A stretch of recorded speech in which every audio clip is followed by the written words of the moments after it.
नमस्तेस्तु भगवन् विश्वेश्वराय महादेवाय त्र्यम्बकाय त्रिपुरान्तकाय त्रिकाग्निकालाय कालाग्निरुद्राय नीलकण्ठाय मृत्युञ्जयाय सर्वेश्वराय सदाशिवाय श्रीमान् महादेवाय नमः।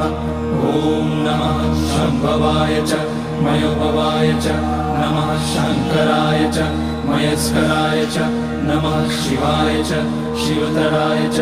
ॐ त्र्यम्बकं यजामहे सुगन्धिं पुष्टिवर्धनम् उर्वारुकमिव बन्धनान् मृत्योर्मुक्ष्यमामृतात्।